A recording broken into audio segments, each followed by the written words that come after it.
Hi student, आज के lecture में हम सीधे धारावाही चालक तार का चुंबकीय क्षेत्र के बारे में पढ़ेंगे। तो ये कोई धारावाही चालक है और इसका चुंबकीय क्षेत्र क्या होगा, इसके चारों ओर रिंग के रूप में उत्पन्न हो जाता है। जब किसी चालक तार में धारा प्रवाहित की जाती है तो उसके चारों ओर एक चुंबकीय क्षेत्र उत्पन्न हो जाता है। इस क्षेत्र की बल रेखाओं को लोहे की रेतन या कंपास सुई द्वारा खींचा जा सकता है। चित्रानुसार एक कार्डबोर्ड या लकड़ी के टुकड़े को क्षैतिज आधार पर रखते हुए इसके बीच में छिद्र करके उसमें से एक सीधा चालक तार निकालते हैं और फिर चालक तार को क्या करते हैं, धारा प्रवाहित करते हैं। इसके ऊपर लोहे की छीलन को डाल देते हैं और जब धारा प्रवाहित होती है तो ये छीलन क्या होती है, इस रिंग के रूप में एकत्रित हो जाती है। तो इस प्रकार से हम पता चल जाता है कि चालक तार का चुंबकीय क्षेत्र क्या है। तो जितने भी बले बनते हैं उनका सबका केंद्र क्या होता है, चालक तार की तरफ ही होता है वृत्त, ठीक है। मतलब केंद्रीय होता है, एक ही सेंट्रिक होते हैं, मोनोसेंट्रिक या समकेंद्रिक वृत्त बनाते हैं। धारावाही परिनलिका का चुंबकीय क्षेत्र, magnetic field of current carrying solenoid. क्या होता है चुंबकीय सोलेनॉइड, आपको पता ही है, खोखली बेलन पर क्या करते हैं, तार को लपेट दिया जाता है। चुंबकीय सुई द्वारा धारावाही परिनलिका की चुंबकीय बल रेखाएं चित्र 5.8 के अनुसार प्राप्त होती हैं। किनारों पर बल रेखाएं कम होती हैं। इससे ये तात्पर्य निकलता है कि वहाँ पर चुंबकीय क्षेत्र का मान कम है। परिनालिका के अक्ष पर क्षेत्र समरूप होता है और अक्ष की दिशा में होता है। चुंबकीय बल रेखाएं परिनालिका के दक्षिणी ध्रुव से अंदर की ओर जाती हैं तथा उत्तरी ध्रुव से बाहर निकलती हैं। चुंबकीय क्षेत्र की तीव्रता धारा की तीव्रता एवं परिनालिका में लूपों की संख्या पर निर्भर करती है। पारगम्यता या चुंबकशीलता क्या होती है? एक समान चुंबकीय क्षेत्र की बल रेखाएं समांतर होती हैं तथा प्रत्येक स्थान पर चुंबकीय बल रेखाओं की संख्या समान होती है, परंतु जब इन चुंबकीय क्षेत्रों में नरम लोहे की एक छड़ रखी जाती है तो छड़ के भीतर चुंबकीय बल रेखाओं की संगतता बाहर के सापेक्ष बढ़ जाती हैं। क्या होती है? चित्र 5.a में देख सकते हैं आप, सापेक्ष बढ़ जाती हैं। इसके विपरीत जब उपयुक्त चुंबकीय क्षेत्र से एल्युमिनियम की एक छड़ रखी जाती है तो छड़ के भीतर चुंबकीय बल रेखाओं की संगतता बाहर के सापेक्ष घट जाती है। पदार्थों के इस गुण को ही, जिसके कारण उनमें चुंबकीय बल रेखाओं की संगतता बढ़ या घट जाती है, पारगम्यता या चुंबकशीलता कहते हैं। चूँकि चुंबकीय बल रेखाएं निर्वात से भी होकर गुजरती हैं, इसलिए निर्वात में भी पारगम्यता का गुण होता है। इसे नापने के लिए भी पारगम्यता शब्द का उपयोग किया जाता है और उसे ग्रीक अक्षर म्यू से प्रदर्शित करते हैं। निर्वात या वायु की पारगम्यता μ0 = 4 π × 10⁻⁷ न्यूटन पर एम्पियर स्क्वायर होता है। तो पारगम्यता आपको समझ में आ गई कि पारगम्यता जिस पदार्थ चुंबकीय बल रेखाओं की संगतता का बढ़ जाना या घट जाता, संगतता का बढ़ जाना या घट जाना क्या कहलाता है, पारगम्यता या चुंबकशीलता कहा जाता है।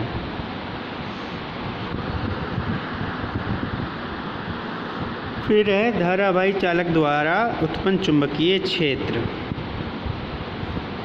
तो यदि किसी चालक में बायो-सावर्ट का नियम भी बोलते हैं इसे, यदि किसी चालक में धारा प्रवाहित की जाए तो उसके चारों ओर चुंबकीय क्षेत्र पैदा हो जाता है। सन 1819 में ऑस्टेंड ने विद्युत धारा के चुंबकीय प्रभाव का अध्ययन किया। उनके अनुसार जब धारावाही चालक के समीप चुंबकीय सुई लाई जाती है तो सुई विक्षेपित हो जाती है। इसके पश्चात अनेक वैज्ञानिकों ने एम्पियर, लाप्लास एवं फैराडे ने भी इसी प्रभाव का अध्ययन किया। वायोट एंड सेवार्ट ने प्रयोगों द्वारा धारावाही चालक से उत्पन्न चुंबकीय क्षेत्र की तीव्रता का सूत्र प्राप्त किया। इस सूत्र के अनुसार धारावाही चालक के किसी छोटे खंड के द्वारा किसी बिंदु पर उत्पन्न चुंबकीय क्षेत्र की तीव्रता क्या होती है, चालक खंड की लंबाई के अनुक्रमानुपाती, चालक में बहने वाली धारा के अनुक्रमानुपाती, चालक खंड से बिंदु तक की दूरी के वर्ग के व्युत्क्रमानुपाती एवं धारा की दिशा एवं चालक खंड को बिंदु से मिलाने वाली रेखा के बीच में बनने वाले कोण के साइन के अनुक्रमानुपाती होती है। तो मान लीजिए ये कोई धारा एल खंड का, एल लंबाई का क्या है, कंडक्टर है, मतलब तार है जिसमें धारा प्रवाहित हो रही है और पी बिंदु पर हमें क्या ज्ञात करना है, चुंबकीय क्षेत्र ज्ञात करना है। और यहाँ पर थीटा कोण पर स्थित है। इसमें बहने वाली धारा आई है तथा इन बिंदु O तथा P की दूरी कितनी है, r है। तो वायट-सेवर्ट के नियम के अनुसार क्या हो जाएगा, खंड का ये लंबाई कितनी है, डेल्टा L। तो V इज प्रोपोर्शनल, यानी कि चुंबकीय क्षेत्र डायरेक्टली प्रोपोर्शनल हो जाएगा I is proportional delta L is proportional sine theta. Reverse proportional r square, तो V इज प्रोपोर्शनल हो जाएगा I delta L sine theta upon r square, और प्रोपोर्शनल हटाएंगे तो V is equal to mu not upon 4 pi into I dot delta L dot sine theta upon r square. ये वायट-सेवर्ट का नियम कहलाता है। 4 चीज़ें आपको याद रखनी है कि चुंबक क्षेत्र की तीव्रता किस पर डिपेंड करती है, चालक खंड की लंबाई के समानुपाती होती है, ठीक है, चालक में बहने वाली धारा के समानुपाती होती है, चालक खंड से बिंदु तक की दूरी के वर्ग के व्युत्क्रमानुपाती होती है, और धारा की दिशा एवं चालक खंड को बिंदु से मिलाने वाली रेखा के बीच में बनने वाले कोण के अनुक्रमानुपाती होती है। और लगा देंगे तो आ जाएगा V equal to mu not upon 4 pi I dot delta L dot sine theta upon r square. This is known as a Biot Savart law. जब म्यू एक स्थिरांक है जिसे वायु या निर्वात की पारगम्यता कहते हैं, तथा mu not upon 4 pi equal to 10⁻⁷ newton पर एम्पीयर स्क्वायर है। इस समीकरण को लाप्लास सूत्र कहते हैं, ठीक है, लाप्लास सूत्र भी कहते हैं, और इस नियम को क्या कहेंगे हम, वायट-सेवर्ट का नियम कहते हैं। धारावाही चालक के कारण उत्पन्न चुंबकीय क्षेत्र की दिशा दाएं हाथ के अंगूठे के नियम के द्वारा की जाती है। दाएं हाथ के अंगूठे का नियम क्या है, यदि धारावाही चालक को दाएं हाथ से इस प्रकार पकड़ने की कल्पना की जाए कि उसका अंगूठा धारा की दिशा में हो और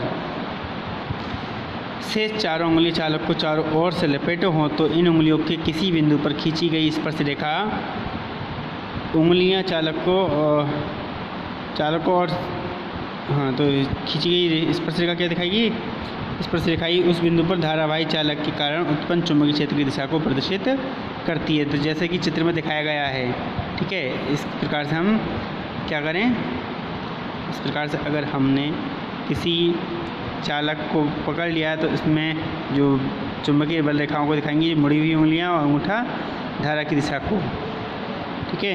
तो अनंत लंबाई के एक धारावाही रज्जु रेखी चालक के निकट चुंबकीय क्षेत्र, रज्जु रेखी का मतलब होता है सीधा। यदि अनंत लंबाई के एक रज्जु रेखी चालक में विद्युत धारा I प्रवाहित हो, तो चालक से r दूरी, स्मॉल r दूरी इनकी लंबवत पर स्थित किसी बिंदु पर उत्पन्न चुंबकीय क्षेत्र क्या हो जाएगा, V equal to mu not upon 4 pi into 2I upon r। चुंबकीय क्षेत्र में स्थित धारावाही चालक पर बल,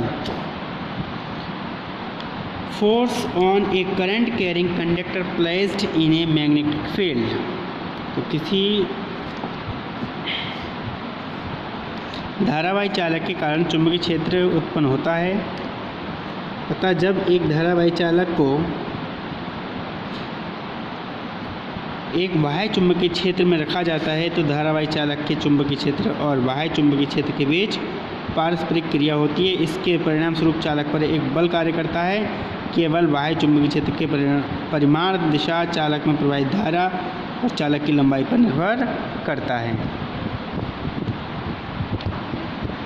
यदि एक बाह्य चुंबकीय क्षेत्र B में स्थित L लंबाई के एक चालक में चुंबकीय क्षेत्र V की दिशा से थीटा कोण पर विद्युत धारा I प्रवाहित हो रही हो, तो उस पर कार्य करने वाला बल, ये चुंबकीय क्षेत्र B है, ठीक है, और ये L लंबाई का कोई चालक है और जो कि थीटा कोण बनाते हुए चुंबकीय क्षेत्र से थीटा कोण पर स्थित है।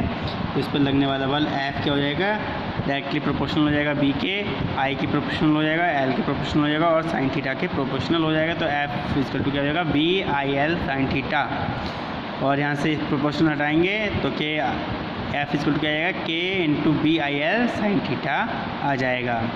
यहाँ के एक नियतांक है चुंबकीय क्षेत्र B का मात्रक MKS प्रणाली में इस प्रकार चुना गया है कि K का मान 1 हो, अतः F इक्वल टू क्या होता है, BIL साइन थीटा। समीकरण 3 के अनुसार यदि धारा चुंबकीय क्षेत्र के समांतर या चुंबकीय क्षेत्र की दिशा में हो, तो चालक पर लगने वाला बल F equal to BIL sine theta, तो साइन थीटा इक्वल टू क्या हो जाएगा, 0 शून्य होगा। चालक पर लगने वाले बल की दिशा फ्लेमिंग के वाम हस्त नियम द्वारा दी जाती है। समीकरण 3 से B के मात्रक की परिभाषा निम्न दी जाती है, D इक्वल टू F अपॉन I delta L sine theta. तो delta L 1 metre, I equal to 1 ampere, theta बराबर 90 डिग्री तथा एफ बराबर 1 न्यूटन हो तो बी इक्वल टू एक मात्रक होगा।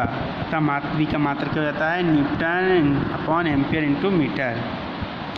कभी कभी बी का मात्रक वेबर पर मीटर स्क्वायर भी लिखा जाता है। अतः 1 वेबर पर मीटर स्क्वायर बराबर 1 न्यूटन पर एम्पियर इंटू मीटर होता है। फ्लेमिंग के बाम हस्त का नियम, Fleming's left hand rule. Fleming के बाम हस्त का नियम देखिए क्या है। अगर हम इस प्रकार से अपने हाथ को फैला लेते हैं, इसमें दिख नहीं पा रहा है तो आप चित्र को ही देख लें। यदि किसी धारावाही चालक को चुंबकीय क्षेत्र में रखा जाए तो उस पर एक बल लगता है। लगने वाले बल की दिशा निम्नवत ज्ञात की जाती है। यदि बाएं हाथ की तर्जनी उंगली फॉर फिंगर चुंबकीय क्षेत्र बी, ये वाली उंगली क्या है, तर्जनी बोलते हैं, की दिशा में रखी जाए, माध्यम उंगली सेंट्रल फिंगर आई की दिशा में रखी जाए तो अंगूठे की तर्जनी और माध्यमा दोनों के लंबवत रखने पर चालक पर लगने वाले बल की दिशा अंगूठे से व्यक्त होगी। तो अंगूठा किसको दिखाएगा, लगने वाले फोर्स को दिखाएगा। दो समांतर धारावाही चालकों के बीच के बल का सूत्र। तो मान लीजिए कि दो ए बी और सी डी दो चालक हैं जो एक दूसरे के समांतर परस्पर आर दूरी पर स्थित रखे हैं। ए बी चालक में आई एम्पियर की धारा तथा सी डी चालक में आई 2 एम्पियर की धारा बह रही है। चित्र 5.14 में देखा रखा है। ए बी चालक में I1 धारा बहने से इसके चारों ओर चुंबकीय क्षेत्र पैदा हो जाता है। धारावाही चालक ए बी से आर दूरी पर चुंबकीय क्षेत्र की तीव्रता V बन समीकरण 2 के अनुसार क्या होगा, B1 equal to mu not upon 4 pi into 2I1 upon R equal to mu not I1 upon 2 pi R. ठीक है, जहाँ म्यू नॉट इक्वल टू वायु या निर्वात की पारगम्यता, और इसकी वैल्यू कितनी होती है, 4 पाई गुणा 10⁻⁷ न्यूटन पर एम्पियर होती है, एम्पियर स्क्वायर होती है। ठीक है, ये यहाँ पर दो चालक तार हैं ए बी और सी डी। इन पर लगने वाला बल कितना हो जाएगा, F equal to I2 delta L dot V1 sine theta. ठीक है, इन दोनों का कंपेरिजन कर देंगे तो क्या आ जाएगा, समीकरण 2 में V1 का मान समीकरण 1 से रखने पर तो F equal to I2 dot L dot theta L mu not 2I1 upon 4 pi R sine theta बराबर 90 डिग्री। अतः F equal to I1 into L2 into delta L upon R newton. तो चालक सी डी के प्रति इकाई लंबाई पर लगने वाला बल क्या हो जाएगा, F upon delta L equal to mu not upon 2 pi into I1 I2 upon R newton metre. तो समीकरण में म्यू नॉट का मान रखने पर F upon delta L equal to 2 multiply 10⁻⁷ I1 I2 upon R newton पर metre.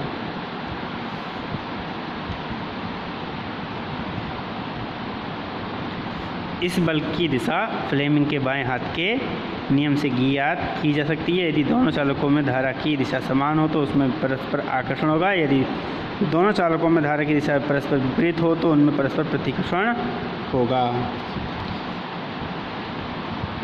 Ampere की परिभाषा, तो एम्पियर की परिभाषा ये दे रखी है, यदि वायु या निर्वात में परस्पर 1 मीटर की दूरी पर स्थित दो समांतर तारों में समान बल की विद्युत धाराएं प्रवाहित होने पर दोनों तारों के बीच 2 × 10⁻⁷ न्यूटन प्रति मीटर तार की लंबाई का बल आरोपित हो तो तारों में बहने वाली धारा 1 एम्पियर कहलाती है। आज के लेक्चर में बस इतना ही। थैंक यू, जय हिंद।